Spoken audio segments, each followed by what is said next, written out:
ni njia panda kiingilio kikuu ya Chembechembe Mutanga, mahali gari ilichomwa moto na mtu mmoja kuuliwa akipigwa mawe na vijana. Baada ya hapo alitupwa motoni na vijana kuonesha hasira yao. Kufuatana na washuhuda, gari iliyotaka pita kwenye barabara kuu ikibeba ndani mwake watu wane, mmoja kati yao akilalamika kwamba amebebwa na mabandia, na ndipo wakaazi eneo hilo walishika gari. Baada ya uchunguzi, silaha mbili ilionekana. Ufahamu ya kwamba walikuwa wanamemba wa ISSN waliokuja kushika bandia wanaoua nyama kwenye mbuga la Virunga na kubeba pembe la tembo.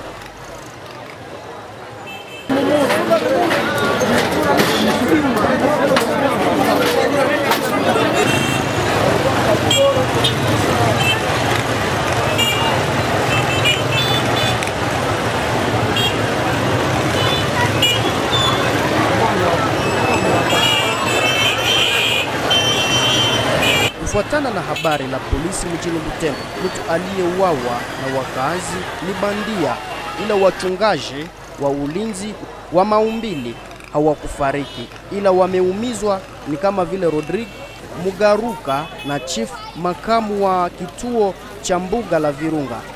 Polisi la shukuru ISSN kwa kushika wanaofanya trafiki wa viumbe kwenye mbuga la Virunga. Kwa upande mwingine, habari za zungumuza kwamba ni operesheni ya pili ya wanamemba wa ISSN kushika bandia. Tarehe 8 Juni, kiongozi wa kundi la wapiganaji Jackson Muhukambuto alichongewa kwa kufanya trafiki wa pembe ya tembo kwenye mbuga la Virunga na ameshikwa tayari.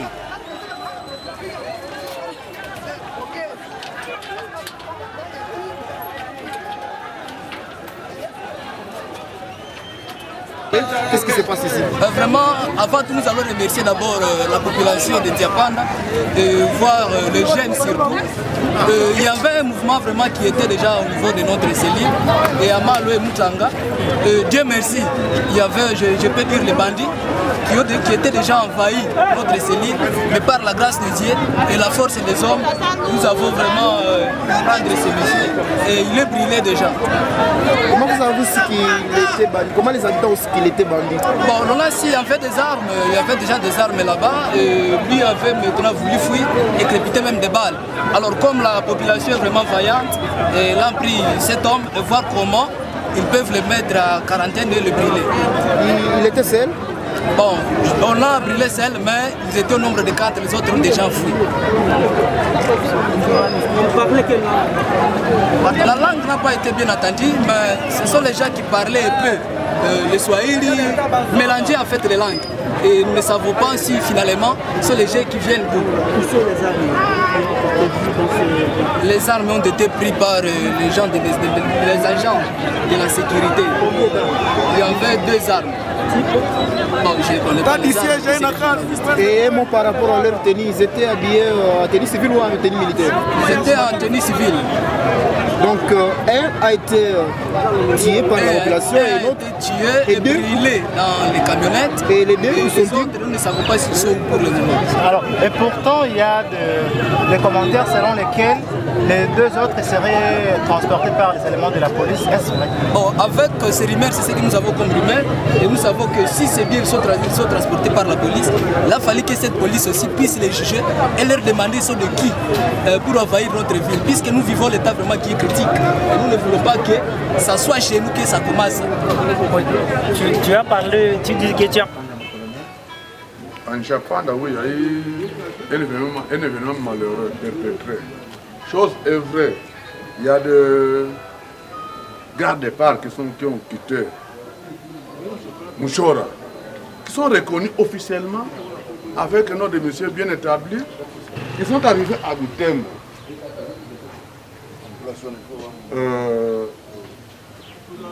Ils sont arrivés à Butembo aujourd'hui matin. Je ne sais pas si c'est arrivé hier, mais ils ont été aperçus à Butembo aujourd'hui matin. Ils étaient à 8h20. En provenance de Mouchora, ils sont arrivés à bord de leur véhicule, arrivés à Butembo, ils devaient opérer. pour arrêter les braconniers.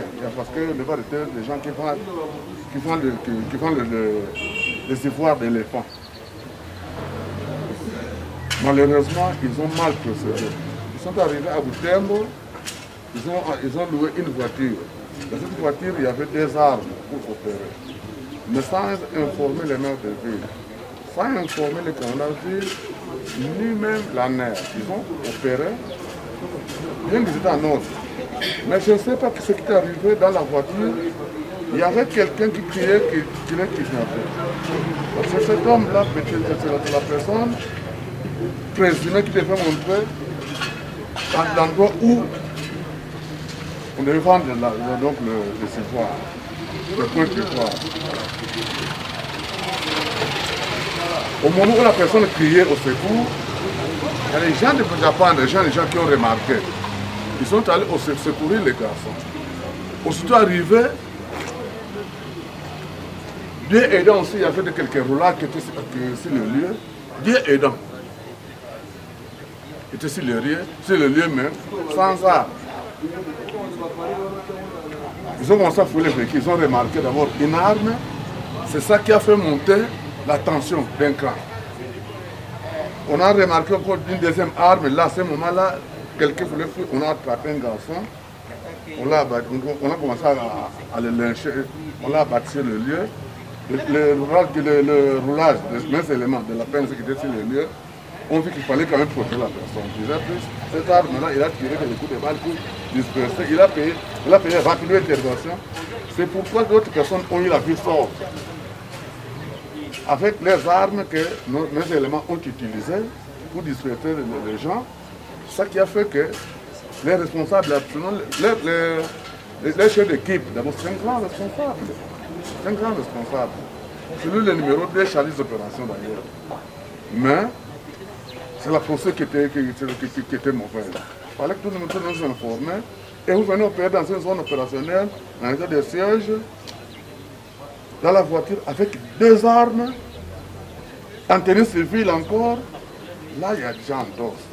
Mais toutefois, nous déplorons cet incident parce qu'on l'a battu cette personne-là innocemment parce que ce ne sont pas des criminels. Ce sont des éléments reconnus. Les Sestanes sont venus en opération à Butembo, en tenue civile, avec armes, marquées, ils ont leur ordre de mission bien signé, mais il fallait tout de même informer les autorités de la place. Souffler ne fût-ce que le commandant de ville, surtout les maires de ville, le souffler soit le commandant de ville, souffler soit le responsable de la NER. Là, on pouvait peut-être savoir qu'il y a un tel groupe qui est venu opérer, comment procéder ce groupe-là. Ce groupe est entré ici sans informer les autorités de la place. Voilà mais l'incident maintenant qui est perpétré. Là maintenant, nous déplorons l'incident, on a déjà perdu une personne. Et quel message maintenant vous lancez à la population qui a occasionné cette date? D'abord, la justice populaire, je demande à la population que la justice populaire est strictement interdite. Je répète, la justice populaire est strictement interdite par la loi. C'est un problème, il faut se maîtriser, au besoin maîtriser le présumé coupable, le déférer devant les instances compétentes, telles que la police. À partir de la police, nous allons déférer, soit à l'autorité militaire, parce que nous sommes d'abord l'état de siège pour tout faire. On va déférer à l'autorité militaire.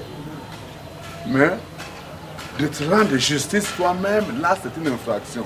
Sinon, attrape quiconque osera encore, même pour ce cas, c'est là qui a été arrêté. Si on voit que vraiment ces gens sont impliqués, l'autorité va les condamner. Parce que ça n'existe pas. Ça, c'est du désordre. Nous ne sommes pas dans une jungle où toute personne doit se rendre juste n'importe comment. S'il y a un problème, il faut laisser les instances, donc les institutions légalement établies, pour s'en occuper.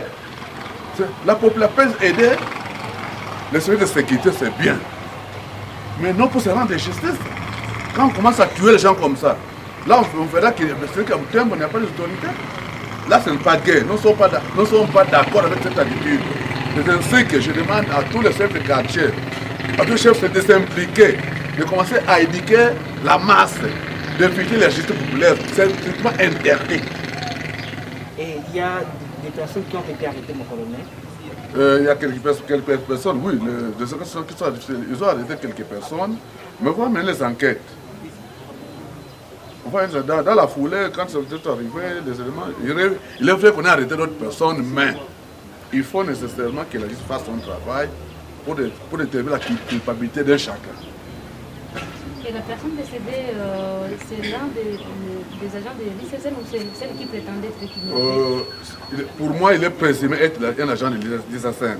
Maintenant, quitte à l'auditorat militaire à qui on a orienté le dossier, de découvrir si réellement il est agent de l'ICSN ou pas.